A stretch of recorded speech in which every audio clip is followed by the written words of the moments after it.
evening, my little angel. Some of the questions I have received from you recently are as follow. Mom, what is rich? What is sumo?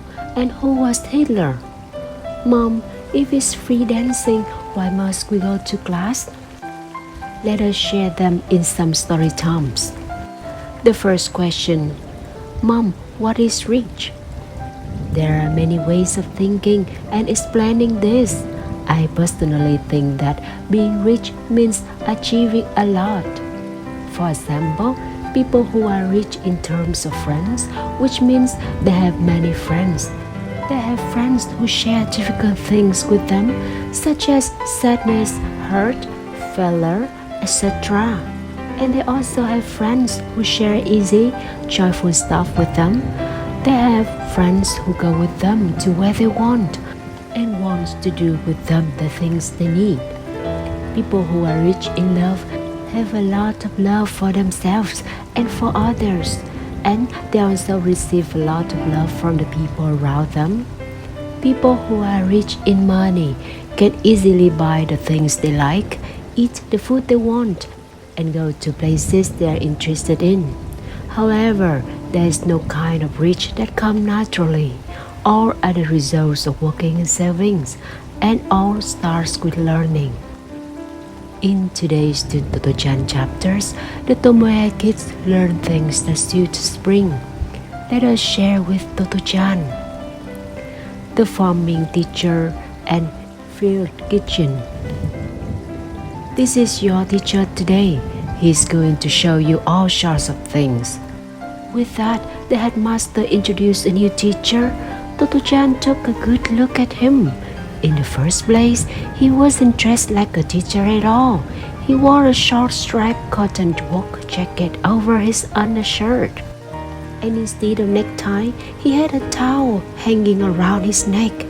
As for his trousers, they were indigo dyed cotton with narrow legs and were full of patches.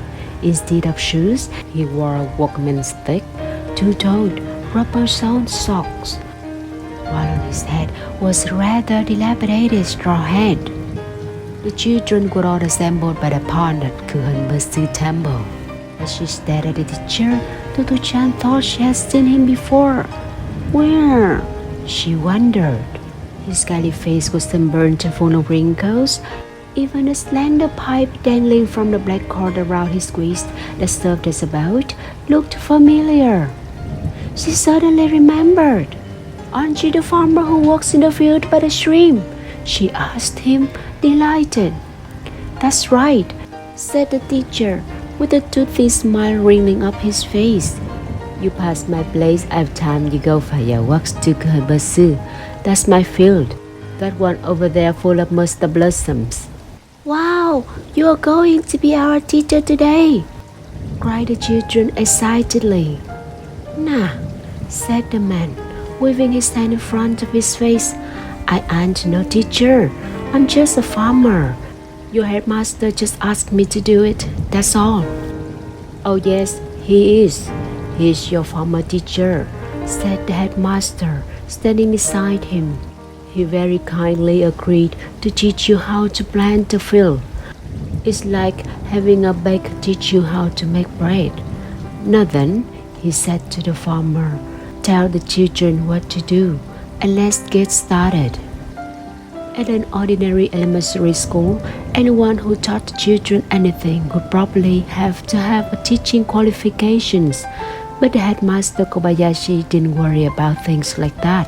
He thought it essential for children to learn by actually seeing things done. Let's begin then, said the farming teacher. The place where they were assembled was beside the Kuroyanagi pond, and it was a particularly quiet section, a pleasant place where the pond was shaded by trees. The headmaster had already had a part of a railroad car put there for storing the children's farming implements, such as spades and horse. The half car had a peaceful look, neatly placed. It was right in the middle of the plot where they're going to cultivate. The farming teacher told the children to space and horse from the car and started them on weeding. He told them all about the weeds, how hard they were, how some grew faster than the crops and hid some from them, how weeds were good hiding places for bad insects, and how weeds could be a nuisance by taking all the nourishment from the soil. He taught them one thing after another, and while he taught, his hands never stopped pulling out weeds. The children did the same. Then the teacher showed them how to hoe, making furrows, spreading fertilizer, and everything else that they have to do to grow things in a field, explaining as he demonstrated. A little snake put his head out and very nearly bit the hand of Tottochan, one of the older boys, but the farming teacher reassured him, "The snakes here aren't poisonous, and they won't hurt you if you don't hurt them." Besides teaching the children how to plant a field, the farming teacher told the children exciting things about insects, birds, butterflies, the weather, and all sorts of other things. His strong, gnarled hands seemed to attest that everything he told the children he had found out himself through experience. The children were dripping with perspiration when they had finally finished planting the field with the teacher's help. Except for a few furrows that were a bit uneven, it was an impeccable field, whichever way you look at it. From that day onward, the children held the farmer in high esteem, and whenever they saw him, even at a distance, they would cry, "That's our farmer teacher!" Whenever he had any fertilizer left, he could bring it over and spread it on the children's fields, and their crops grew well. Every day, someone would visit the field and report to the headmaster and the other children on how it was doing. The children learned to know the wonder and the joy of seeing the seeds that they had planted themselves sprout. And whenever 2 or 3 of them gathered together, talk would turn to the progress of their field. Terrible things were beginning to happen in various parts of the world, but as the children discussed the tiny field, they were still enfolded in the very heart of the peace. One day, after school was over, Totto-chan went to the gate without speaking to anyone or even saying goodbye and hurried to the Yugaoka station, muttering to herself over and over, "Tottochan kitchen, Tottochan kitchen." It was a difficult phrase for a little girl, but no worse than the name of the man in the comic Ragu Hotel, whose name took so long to say he drowned in a well before his rescuers knew who he was. Totto-chan had to concentrate hard on the phrase, however, and if anyone nearby had suddenly started saying that famous long name that began Chigemu, she could have forgotten the term straight away. Even if she said, "Here we go," as she jumped over the puddle, she could be bound to get it muddled. So she could do nothing but keep repeating it herself.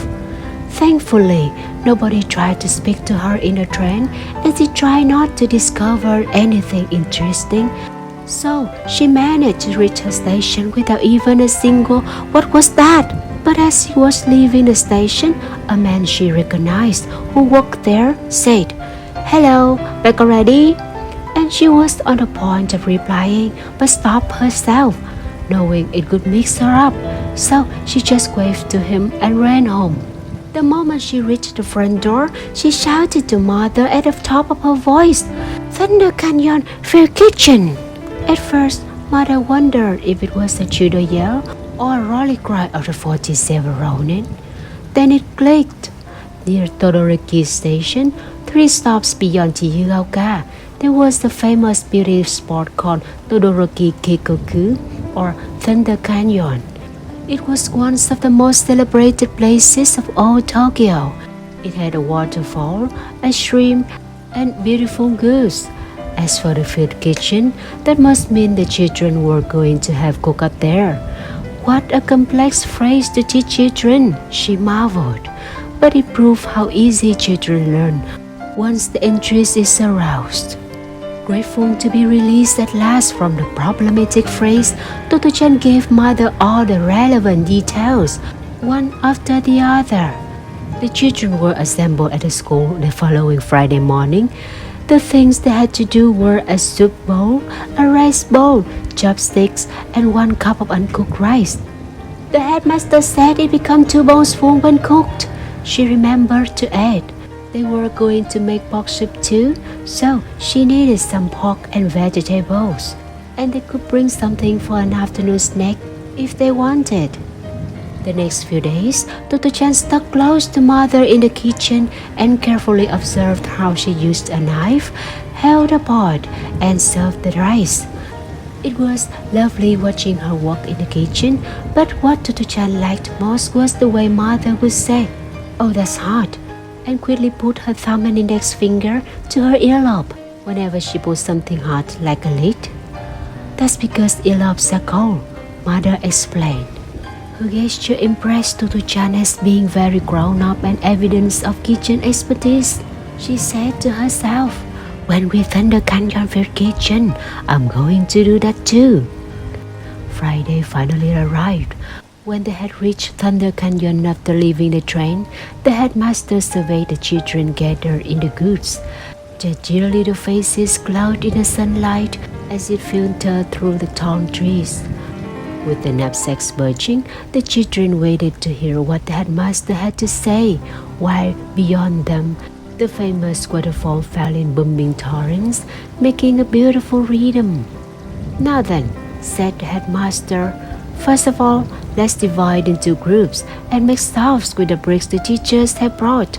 Then, some of you can wash the rice in the shrimp and put it on to cook. After that, we'll start making the pork soup. Now then, shall we get started?" The children divided themselves into groups by playing rock, paper, scissors. Since only about 50 of them were there, it wasn't long before they had 6 groups. Holes were dug and surrounded with piled-up bricks. Then they laid thin iron bars across to support the soup and rice pots. While that was going on, some gathered firewood in the forest, and others went off to wash the rice in the shrimp. The children themselves allotted their various tasks. Totto-chan offered to cut up the vegetables and take charge of the pork soup. A boy 2 years senior to Totto-chan was also assigned to chop vegetables, but he cut them into pieces that were either too big or too small and made a mess of the job. He labored manfully with the task, however, his nose glistening with the perspiration. Totto-chan followed Mother's example and skillfully cut up the eggplants, potatoes, onions, burdock roots, and so forth that the children had brought in just the right bite-sized pieces. She even took it upon herself to make some pickles by slicing eggplants and cucumber very thinly and rubbing the slices with salt. She gave advice to some of the other children who were having trouble with their chores. Totto-chan really felt as if she had already become a mother. Everyone was impressed with her pickles. "Oh, I just thought I'd try and see if I could make some," she declared modestly. When it came to flavoring the pork broth, everyone was asked to an opinion. From the various groups came startled cries of "Wow! Yee!" and a great deal of laughter. The birds in the forest twittered too, joining in the general uproar. In the meantime, tempting aromas rose from every pot. Until then, hardly any of the children had ever watched something cooking or had to regulate the heat. They had merely eaten what was put before them on the table. The joy of cooking something themselves, with its attendant dramas, and seeing the various changes the ingredients had to undergo was a whole new experience to them. Eventually, the work of each group's makeshift stove was completed. The headmaster had the children make a space on the grass where they could all sit in a circle. 1 soup pot and 1 rice pot were placed in front of each group, but Totto-chan refused to have her group's soup pot taken away until she had first performed the actions she had set her heart upon. Taking off the hot lid, she declared rather self-consciously, "Oh, that's hot," and put the fingers of both hands to her earlobes. Only then did she say, "You can take it now," and the pot was duly carried over to where the children were sitting, wondering what on earth was going on. No one seemed at all impressed. But Totto-chan was satisfied all the same. Everyone's attention was fixed on the bowls of rice in front of them and the contents of the streaming soup bowls. The children were hungry, but first and foremost, it was the meal they had made themselves. After the children had sung, "Chew, chew, chew, eat well everything you eat," and had said, "I gratefully partake," all became quiet in the goods. There was no sound but that of the waterfall.